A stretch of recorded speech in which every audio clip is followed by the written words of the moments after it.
Olá pessoal, eu sou o Thiago Nazarete do canal Olhar Bíblico Teológico. Venho através deste vídeo aqui abordar um assunto de suma importância, um assunto muito relevante para os nossos dias, que é sobre a Reforma Protestante. Você já parou para pensar ou já estudou sobre este assunto? Para entender quando que se deu a Reforma Protestante, quem deu início a este evento, a este racha na história, a esta divisão dentro do cristianismo? É sobre isso que iremos abordar neste vídeo. Espero que você goste e que você curta o nosso canal e se inscreva lá e aprenda mais um pouco sobre a nossa história. Vamos abordar o assunto de uma forma objetiva e clara, mas abrangendo acontecimentos importantes acerca deste fato e acerca da pessoa de Martinho Lutero, que foi o protagonista deste evento chamado Reforma Protestante. A Reforma Protestante é um evento que ocorre no século XVII para tratar agora do racha dentro do cristianismo, onde na época a Igreja Católica dominava o ambiente, tanto em questão religiosa como em questão política.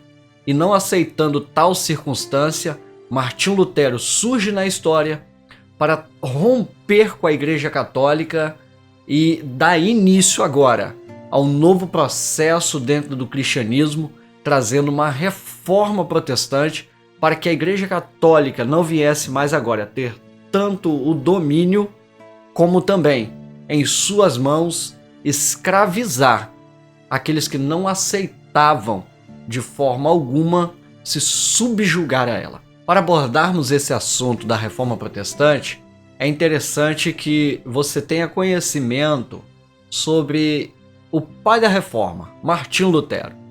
Martinho Lutero nasceu em 10 de novembro de 1483 até o ano 1546, onde veio a falecer.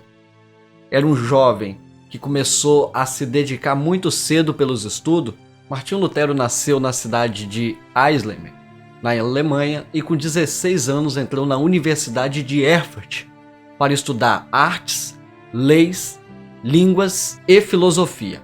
Com 18 anos de idade, Martinho Lutero ele ingressou no curso de Direito, e em 1505, com 22 anos, Martinho Lutero ele entra para o mosteiro de Agostinho em Erfurt e começa agora a sua vida religiosa. É interessante que com 26 anos de idade, em 1509, Martinho Lutero agora ele gradua-se em bacharel em estudos bíblicos. Com 20 anos de idade, em 1512, ele obtém o título de doutor em teologia. Observe que o processo dentro da área religiosa de Martinho Lutero se deu muito rápido.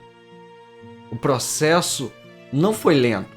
Martinho Lutero entra na vida religiosa e começa a se graduar, a se formar para ter conhecimento, tanto agora para o que ele iria exercer dentro da própria Igreja Católica, como também para a sua própria vida.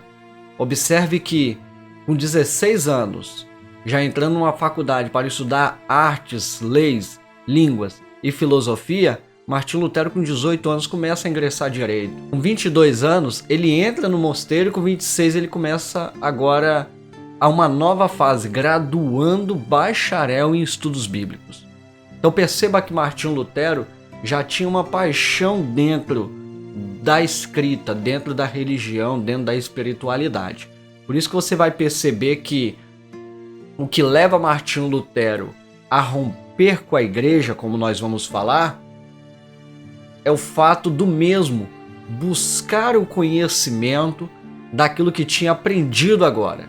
E é nesse contexto de estudo que Martinho Lutero, ao ler Romanos capítulo 1, versículo de número 17, ele entende que a justiça de Deus não está relacionado o que para ele era de mais grave dentro da igreja, que era a questão das indulgências. Martinho Lutero percebe que a fé é a única alavanca, é o único meio para se alcançar a justiça por parte de Deus. Lembrando que Romanos capítulo 1, a justiça de Deus está sobre a pessoa de Jesus e não sobre a pessoa dos homens. E Martinho Lutero percebe isso, que o justo, ele vive pela fé e não pela questão das indulgências, das práticas religiosas que a igreja por longos anos implantou para escravizar, manipular, prender de forma religiosa aqueles que, de fato, temiam um futuro após a morte. A questão da indulgência era você pagar para obter tanto o seu perdão, para alcançar a salvação. E Martinho Lutero entende que o que move a salvação do homem, como diz lá em Efésios capítulo 2, versículo de número 8 até o verso de número 10, é a fé, mediante a graça de Jesus por meio da fé. Uma coisa que a gente tem que entender é que a indulgência era um ato para reparar os pecados temporais. Então, havia uma venda de indulgências naquela época, para reparar danos que o pecado causava na vida do ser humano. Martinho Lutero, então, ao ler Romanos capítulo 1, versículo 17, ele começa a entender o processo da salvação. Nos anos 1516 e 1517, Martinho Lutero foi muito audacioso ao pregar 3 sermões contra a Igreja Católica, onde ele diz que era muita audácia do Papa poder livrar alguém do purgatório. Então ele vai dizer por que então que ele não livrava a todos.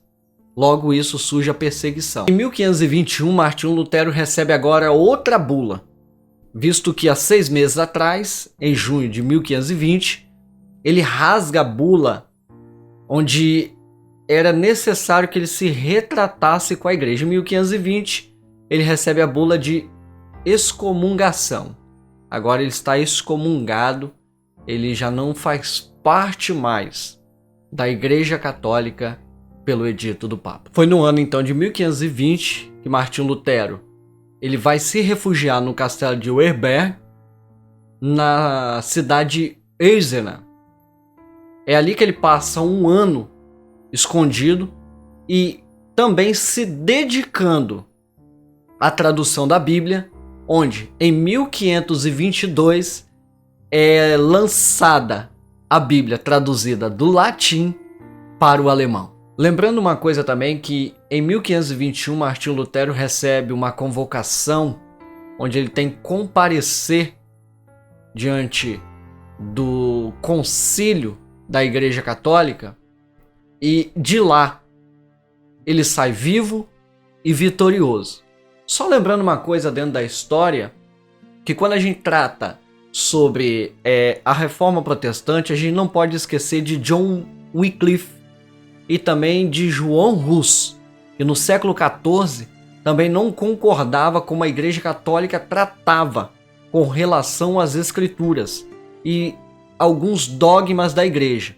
Esses homens são considerados os que deram de fato início à Reforma, mas teve grande êxito e ascensão na pessoa de Martinho Lutero.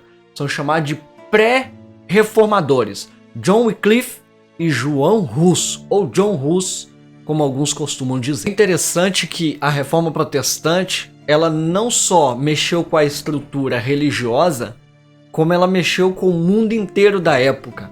Em 1524 e 1525, aconteceu a Guerra dos Camponeses. É interessante que após o ano 1522, autoridades chegavam a expulsar, outros até assassinavam sacerdotes da igreja, porque agora começaram a aderir à ideia da Reforma Protestante.